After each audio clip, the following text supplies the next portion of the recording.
உலகில் பிறந்த சிறந்த மொழியை சிறந்த பிறந்த நம் தாய்மொழியாம் தமிழ்மொழிக்கு நன்றி கூறி ஸ்ட்ரீம் தொலைக்காட்சியை பார்த்து கொண்டிருக்கும் அனைத்து மத அன்பர்களுக்கும் அன்பார்ந்த பணிவான வணக்கத்தை தெரிவித்துக் கொள்வது அடியேன் வர்மாசம் சரணம் சிவவாக்கிய. இன்றைய பதிவு குளித்தலை. இது முசிறி ஆறு. முசிறியில் இங்கே இருக்கக்கூடிய இந்த நதிக்கு பேர் காவேரி. இந்த காவேரி நதியில் இன்றைக்கி அடியன் ஸ்தானமாக எண்ணக்கூடிய ஒரு பாக்கியத்தை இறைவன் கொடுத்துருக்கிறாரு. காவேரி அப்படின்னா அகத்திய பெருமானுடைய கமண்டலத்தில் இருந்து விநாயகப் பெருமான் காகரூபத்தில் அதில் இருக்கக்கூடிய அந்த புனித நீரை இந்த பூமியில் விரிய செய்தால் அதற்கு பேர் காவேரி என்று பொருள். இந்த காவேரி நதியில் நம்ம காவேரி நதி மட்டுமல்ல, உலகத்தில் ஓடக்கூடிய ஜீவ நதிகள் அனைத்திலுமே நமக்கு நிறைய பலன்கள் உண்டு. அந்த மாதிரி ஆற்றில் குளித்தால் என்ன பலன் அப்படிங்கிறத ஒரு சில விஷயங்களை நம்ம அன்பர்களுக்கு பகிர்ந்துக்கணுங்கிற ஒரு நோக்கத்தில் இந்த பதிவை பொதுவாக மனிதனுக்கு நோய் வருவதற்கு பழக்க வழக்கங்கள் முக்கிய காரணம். அதில் பார்த்திங்கன்னா என்னைக்கு வட்டலில் அன்னமிட்டு சாப்பிட்டாங்களோ, பாதத்தில் செருப்பு போட்டு என்னைக்கு நடக்க ஆரம்பித்தாங்களோ, என்னைக்கு 4 செவத்துக்குள்ளே ஒரு தொட்டியில் தண்ணி ஊற்றி குளிக்க ஆரம்பித்தாங்களோ அன்று பிறந்தது நோய்கள். அதற்கு முன்பு பெரிய நோய்கள்லாம் ஒன்றும் கிடையாது மனிதர்களுக்கு.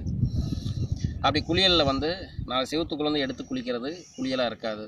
எப்பவுமே ஓடுகிற நதியில் தான் குளிக்கணும். கிராமங்களில் பார்த்திங்கனாக்கா குட்டையாக நிற்கக்கூடிய இடத்துல ஆடு மாடுகளை குளிப்பாட்டுவாங்க. ஆனால் மனிதர்கள் குளிக்கிறதுக்கு ஓடுகிற ஆற்றல் தான் குளிப்பாங்க. ஏன் அப்படி ஓடுகிற ஆற்றல் நம்ம குளிக்கணும் அப்படின்னா, நம்ம கிராமங்கள்லேயோ கூட அதுக்கு முந்தைய இருக்க காலங்களையும் எடுத்து பாருங்கள். எப்போவுமே எல்லோருமே பார்த்திங்கன்னா மகான்கள், சாதுக்கள், சன்னியாசிகள், அதுக்கடுத்து கிராமத்தில் வாழக்கூடிய மக்கள் எல்லோருமே ஓடுகிற நதியில் தான் அதிகமாக தினமும் குளிப்பாங்க. காலை மாலை இருவேளையும் குளிச்சுட்டு இருந்தாங்க. மொத்தம் குளியலில் 6 வகை குளியல் இருக்குது. 6 முறை குளிக்கணும். அதை இன்னொரு முறை பார்ப்போம் அந்த பதிவை. மனிதனுக்கு நம்மளுடைய ஆராஸ், அதாவது இங்கிலீஷ் ஆராஸ்ன்னு சொல்லுவாங்க, தமிழில் அவுரான்னு சொல்லுவாங்க. அது நல்ல ஆறா. அதே போல் மனிதனுக்கு அதாவது நெகட்டிவ் எனர்ஜி இருக்கக்கூடிய அந்த ஆறாக்கு பேர் என்ன சொல்லுவாங்கன்னா, தூய தமிழில் உடுன்னு சொல்லுவாங்க.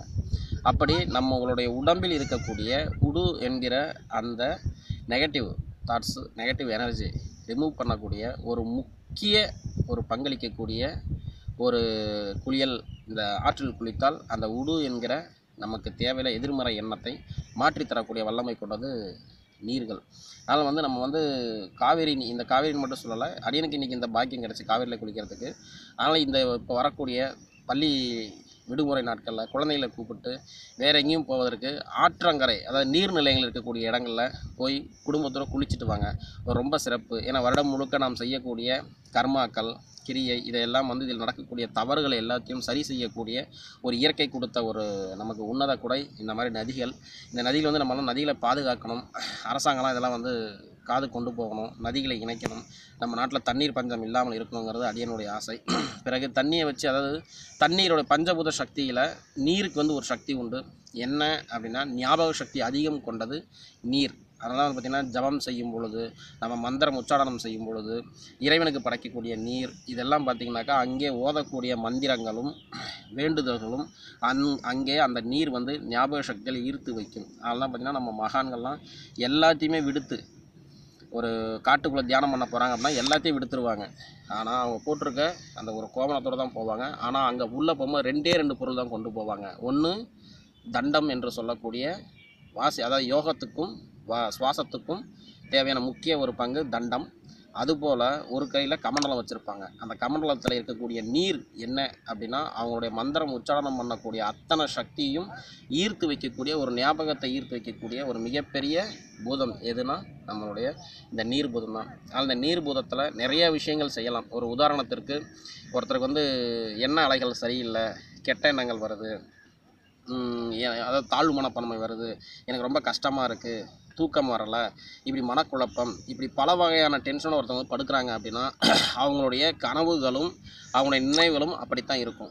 அப்போ அந்த மாதிரி ஒரு விஷயத்தை மாற்றணும் அப்படின்னா எல்லாருமே இதை நீங்கள் செய்யலாம். ஒரு சிறு குவளையில் கல் உப்பு போட்டு தலைக்கு மேலே, நம்ம படுக்கக்கூடிய தலைக்கு மேலே ஒரு பாத்திரத்தில் உப்பு போட்டு தண்ணி எடுத்து வச்சிட்டிங்க அப்படின்னா உங்களுடைய அந்த கெட்ட எண்ணங்களை எல்லாம் அது ஈர்த்து கொண்டு நமக்கு நல்லதை மட்டும் தரக்கூடிய நீர் இந்த புனித நீர். அந்த நீரை யாருமே யார் கால் படாமல் யாரும் தொடாமல் காலையில் எழுந்திருச்சு எடுத்துகிட்டு போய் இப்போ செடி கொடிகளை கூட ஊற்றக்கூடாது. எங்கேயாச்சும் ஒரு ஓரமாக டிச்சு இந்த மாதிரி இடத்துல வந்து ஊற்றிட்டீங்க அப்படின்னா நம்மளுடைய எண்ணங்கள் வந்து அந்த கழிவான எண்ணங்கள் எல்லாம் அதில் வந்து போயிடுங்கிறது நியதி. இப்படி நீரை கொண்டு நிறைய விஷயங்கள் சொல்லலாம். நீரை கொண்டு நீடோடி வாழலாம், மழை நீரை சேகரிக்கலாம், நிறைய விஷயங்கள் இருக்குது நீரை பற்றி. ஆனால் வந்து இன்றைக்கி ஏன் இந்த பதிவு போட்டிருக்கோம் அப்படின்னா முடிந்தவரை, ஏன்னா இங்கே வந்து பார்த்தோம் இந்த ஊர் மக்கள்லாம் ரொம்ப கொடுத்து வச்சவங்க, குளித்தலையில் இருக்கவங்க. ஏன்னா எல்லாருமே குடும்பத்தில் வந்து குளிக்கிறாங்க, அப்பா மகன் இப்படின்னு சொல்லி இந்த ஆற்று ஓரத்தில் இருக்கக்கூடிய குடும்பங்கள் இந்த ஊரில் இருக்கவங்களாம் வந்து ரொம்ப திருப்தியாக குளிச்சுட்டு போகிறாங்க. இதெல்லாம் பார்க்கும்போது ரொம்ப மன மகிழ்ச்சியாக இருந்துச்சு. அதனால் வந்து எல்லோருக்குமே இது போய் சென்றடைங்கிறனால இந்த பதிவு வந்து அடியை பதிவிடுகிறேன். அதனால் நீரை கொண்டு நீடோடி வாழ்வோம். நன்றி. நம சிவாயம். புண்ணியம் செய்வதற்கும் புண்ணியம் செய்திருக்க வேண்டும்.